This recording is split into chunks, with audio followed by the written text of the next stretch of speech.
On est sur une rivière, mais finalement c'est une ambiance un peu de lac, d'endroit un peu, ouais, un peu canadien finalement. Un peu comme les canoës qui sont derrière nous, là, c'est une ambiance vraiment chouette. Et là c'est un petit paradis, ouais, carrément. Carrément, en plein milieu de la Touraine.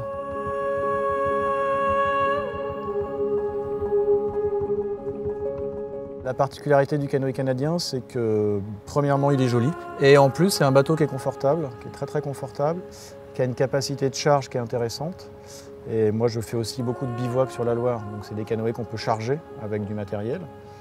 Et puis voilà, c'est des bateaux qui peuvent être 2 places, 3 places, 4 places, donc ça permet de ne pas séparer des familles quand on accueille des familles. Et puis surtout la prise en main est très rapide. En juillet-août, les gens pratiquent les activités de 10h à 17h. Alors qu'en fait, le plus sympa, c'est avant 10h et c'est après 17h.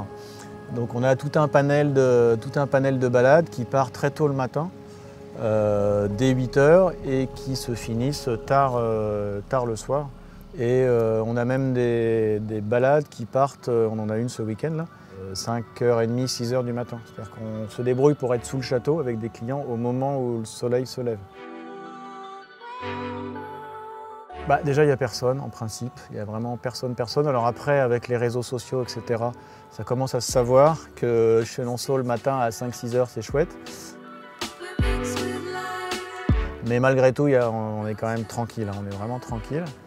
Donc pas de bruit, vraiment gros silence.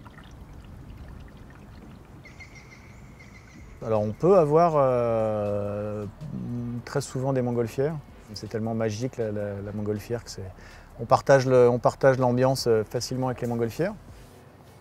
Et puis après, c'est assez fou parce qu'on arrive sous le château, le soleil n'est pas levé, quoi, donc il y a vraiment une ambiance assez, pas mystérieuse, mais assez particulière.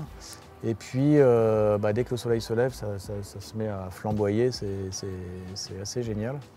Et ce qui est vraiment chouette, c'est que la morceau de rivière qu'on a à disposition là, elle est vraiment orientée est-ouest. Donc le soleil se lève vraiment sous les arches du château et quand il monte, il commence sous les arches et puis après il traverse les fenêtres et après vraiment il passe au-dessus du toit. Donc c'est vraiment... c'est chouette. Moi j'y passe, j'y vais plusieurs dizaines de fois par été et honnêtement, moi, à chaque fois, j'ai toujours la même émotion, hein, c'est chouette, quoi. À l'origine, je suis photographe, donc je suis plutôt un contemplatif. Et du coup, quand j'ai créé cette boîte, l'idée c'était vraiment de partager tout ce qui me plaît moi.